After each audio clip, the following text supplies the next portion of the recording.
Welcome to K-Catalog.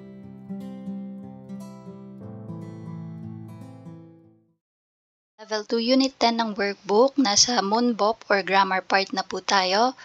So, yung first grammar natin is yung dongsa or hyongyongsa, verb or adjective plus the grammar nunde. Okay, so nunde number 2 na po ito ha.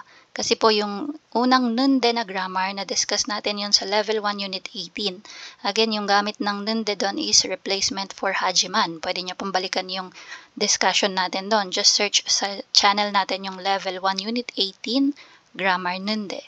So dito sa level 2 unit 10, ang gamit niya na dito, quick review, is yung pagbibigay mo ng idea or background doon sa situation na gusto mong sabihin. Okay? So, if hindi nyo po maalala, balikan nyo naman yung level 2 unit 10 textbook na discussion natin about sa grammar na to. So, quick review tayo ng rule. So, dongsa, kapag verb yung iyong dudugtungan, simple add nunde. Doesn't matter kung nag-end yan sa vowel or consonant, wala pong kaso. Pero kapag adjective or hyongyongsa yung dudugtungan mo, you have to check if may batchim or wala. So, kapag may batchim, nag-end sa consonant, you add unde. Kapag wala namang batchim, nag-end sa vowel, you add niyunde. Yan. So, dito, so gibbon yung basic form.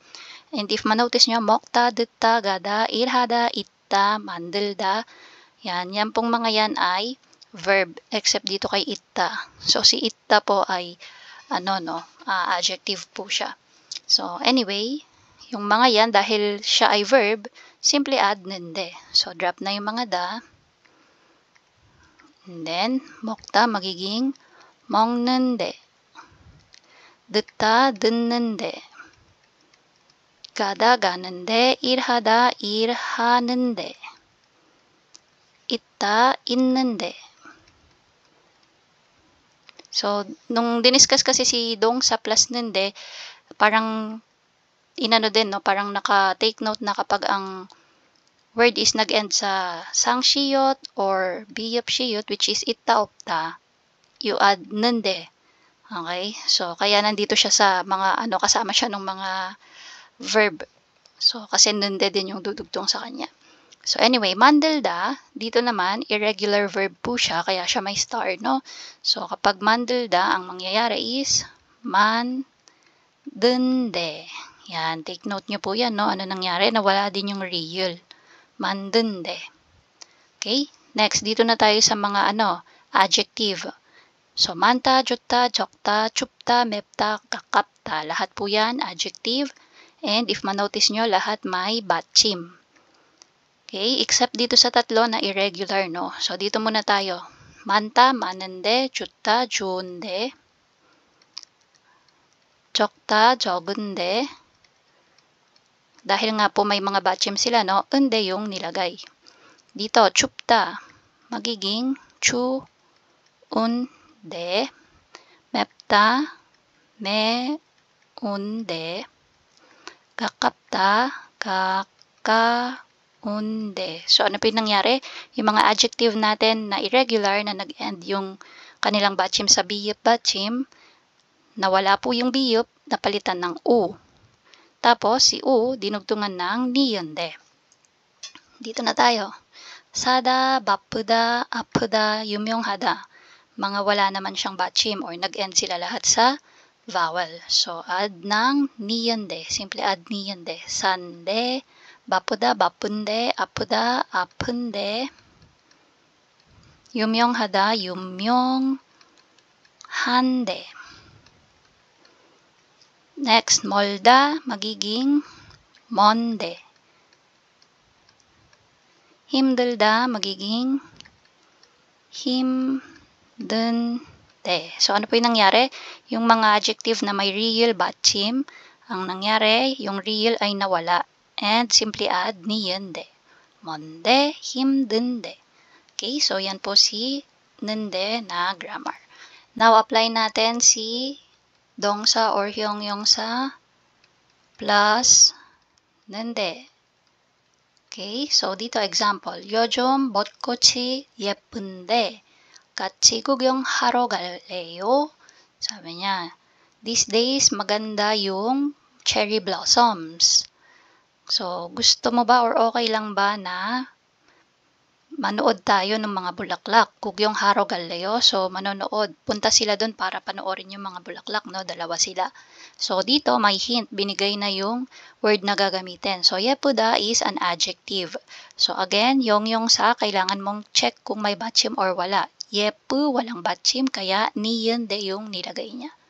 Okay? Yepunde. Sagot ng kausap niya, ne, 좋아요. Oh, that's good. Okay, dito na tayo. Number 1. 가족들이 한국에 blank. 뭘 하면 좋을까요? So, yung binigay na word is oda. Take note, oda is 동사. Verb po siya. So, si oda magiging 오는데. Okay, sabi niya, yung family ko ay darating dito sa Korea. Ano kaya ang magandang gawin? Sagot ng kausap niya, 제주도에 놀러 가세요. So, try nyong pumunta sa Jeju Island. Okay? Number 2. 날씨가 blank, 에어컨 좀 켤까요? 덥다. 덥다 is adjective. So, si 덥다 magiging 더우. Okay? So, si 더우 magiging 더운데. So, anong sabi niya? Mainit yung panahon ngayon. Ano kaya kung buksan ko yung aircon? Okay, or turn on ko yung aircon? Sagot ng kausap, ne, 제가 켤게요. Sabi niya, sige ako na magbubukas. Next, number 3. 후엔 씨 다음 주에 시험이 있죠? 후엔, next week meron kang exam, tama? Sagot si 후엔, 네, 지금 blank, 정말 어려워요. 공부하고 있다. So, nag-aaral daw siya kung nagre-review siya ngayon. So, yung 있다 magiging 는데. Okay? So, 공부하고 있는데. Yan. Oo nga, ngayon ay nag-aaral ako, sobrang hirap. So, again, yung nunde, yung gamit niya dyan, no, nagbibigay sila ng idea. So, dito, bago niya sinabi na ano kaya yung magandang gawin, binigyan niya muna ng idea yung kausap niya na yung family niya ay darating sa Korea. So, dito naman sa number 2, bago niya tinanong na buksan yung aircon, nagbigay muna siya ng background na mainit yung panahon. Tapos dito naman sa number 3, bago niya sabihin na nahihirapan siya, yung binigay niya na background is yung nag-aaral siya, kaya siya nahihirapan. Okay? So, nagre-review siya ngayon. So, number 4, 밥 안 먹었으면 같이 먹을래요? Sabi niya, kung hindi ka pa kumain, gusto mong kain tayo together? Sagot niya na, 좋아요. 제가 마시는 식당을 blank. 거기로 가요. So, 알다. Magiging, so, alda is irregular po yan. So, yung real dapat mawawala. So, magiging 아는데. Okay?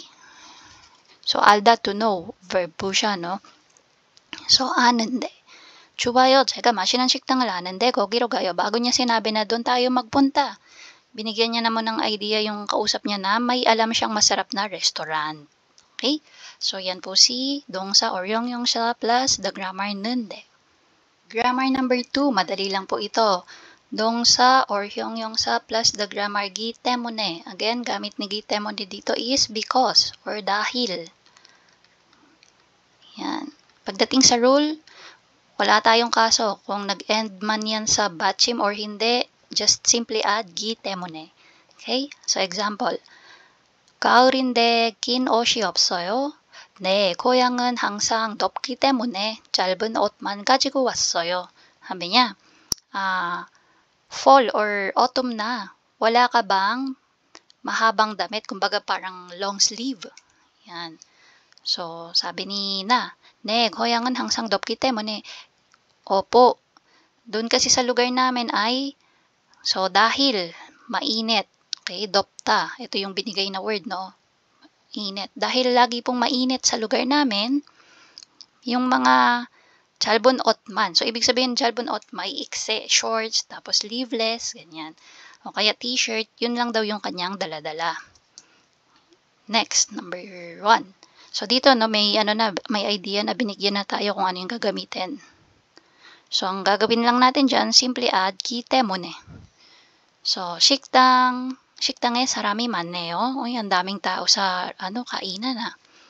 여기는 음식이 blank, 손님이 많아요. So, yung magagamitin natin, 재료가 신선하다. So, 재료가 hindi ko na po isusulat lahat, no? 하기 때문에. Next.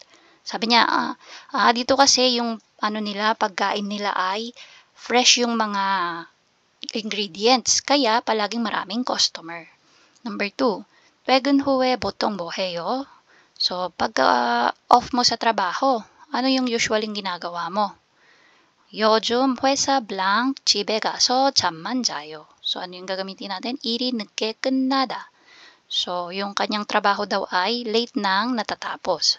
So, 일이 늦게, tapos yung 끝나다 magiging 끝나기 때문에. So, ano yung sagot niya? Dahil yung trabaho ko ay late nang natatapos, so usually sa opisina, dahil yung trabaho ko ay late nang natatapos, pagka uwi ko sa bahay, natutulog na lang ako. Yeah, yun lang yung usually ginagawa niya daw. Number 3, 내일 등산하러 갈래요? So bukas, mag-hike tayo.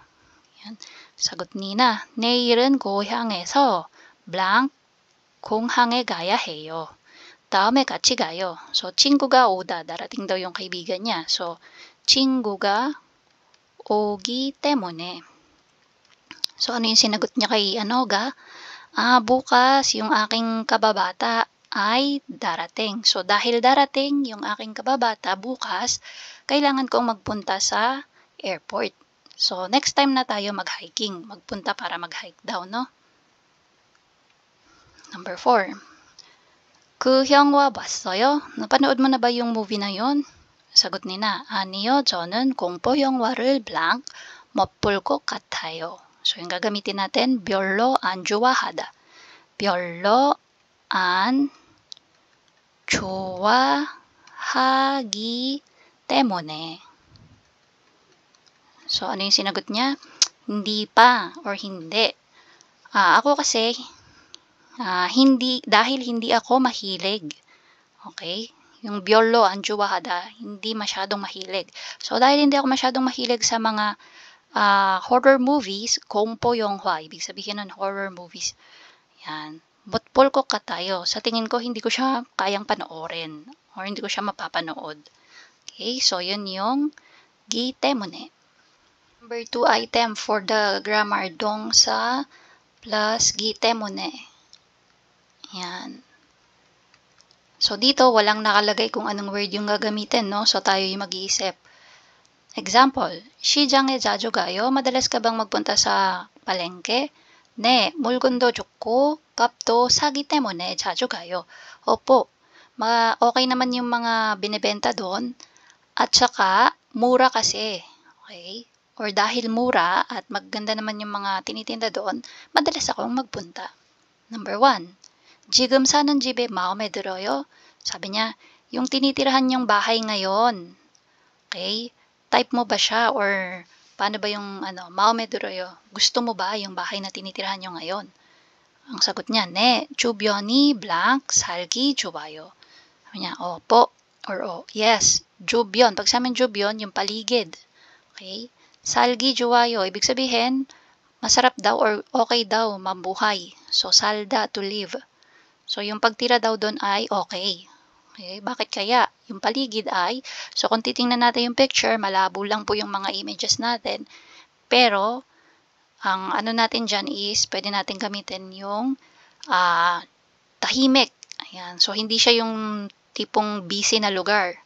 So, pwede natin gamitin si 조용하다. 조용하다. Tsaka mukhang hindi siya sa city. Parang sa siya no? Rural place. So, ulit yung isa pang word na pwede nating ma-associate sa rural places? Yung liblib. So, if matatandaan nyo, yung ibig sabihin ng liblib or yung Korean term for liblib is 한적하다. 한적하다. So, tahimik din po yung ibig sabihin yan. Okay? Yan, sige. So, gawin natin is ki temone. So, chuyong hada magiging chuyong hagi temone. chuyong hagi temone. Or hanchok hagi temone. So, kahit alin po sa dalawa, okay po yan. So, again, yung sagot niya, yes, kasi yung paligid namin ay tahimik. Okay? Or, yes, dahil yung paligid namin or kapaligiran namin ay tahimik, kaya okay yung pagtira doon. Number 2, sabi ni ka, apunde 편의점에 가요? May sakit ka pero punta ka pa rin ng convenience store? Sagot ni na, 네, 요즘은 편의점에서도 blank, 먼 약국까지 안 가도 돼요. So, dito muna tayo sa 먼 약국까지. 먼 약국까지, ibig sabihin sa malayong pharmacy. So, hanggang dun sa malayong pharmacy ay kahit hindi ka na magpunta. Yan yung ibig sabihin yan. So, bakit kaya? Malamang dun sa convenience store, anong meron? Meron ng mga gamot. So, sabi niya, ne, 요즘은, yes, these days, kahit sa mga convenience store ay nagbebenta na sila ng gamot. Kaya kahit hindi ka na magpunta sa malayong butika. So, yung pagbebenta ng gamot is 약을 팔다. So, yung palda magiging palgi temone. Okay, so yung sinabi niya, yes, dahil kahit sa mga convenience store ngayon ay nagbebenta na sila ng mga gamot. Kaya kahit hindi ka na magpunta sa malayong butika. Number 3, Iring 씨, 교통비 많이 들어요? So, tinatanong niya si Iring, no? Iring, madami ba yung nagagastos mo sa pamasahe? 사got ni Iring, 아니요, 저는 회사 근처에 blank, 교통비가 거의 안 들어요. Sabi niya, hindi. Tapos dito, tingnan natin. Sabi niya, 교통비가 거의 안 들어요. So, hindi masyadong naglalaan ng money for the transportation. Bakit kaya? 저는 회사 근처에. Ako kasi, malapit sa opisina. So, ano yung malapit doon?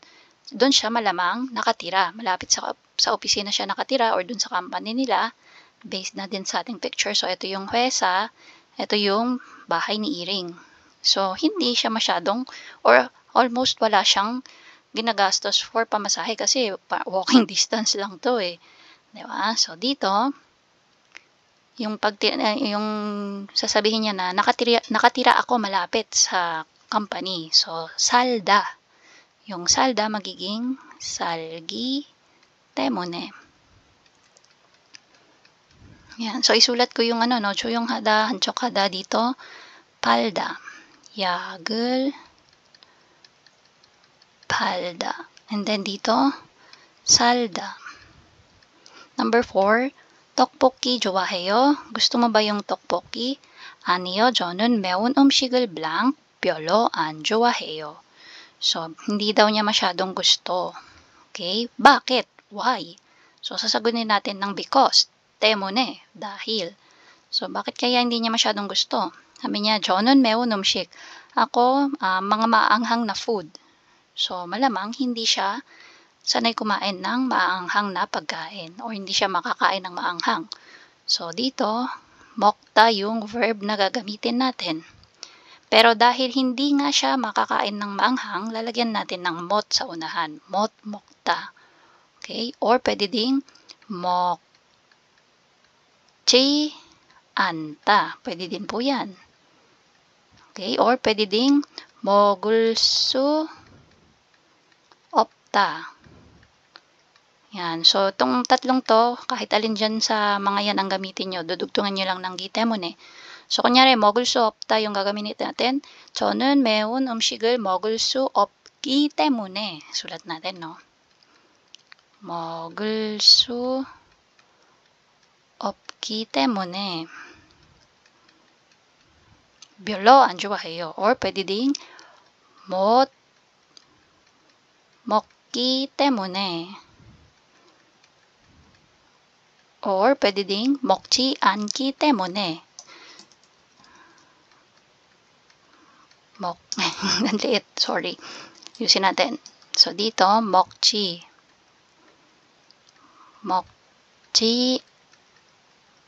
않기 때문에. Okay, so kahit alin po dito sa tatlo na to, possible po yung mga answer na yan. 별로 안 좋아해요. Okay, so that's for 기 때문에. And that's it. If you find this video helpful, please hit the like, share, and subscribe button. So I still hope to see you in the upcoming videos, and again, thanks for watching.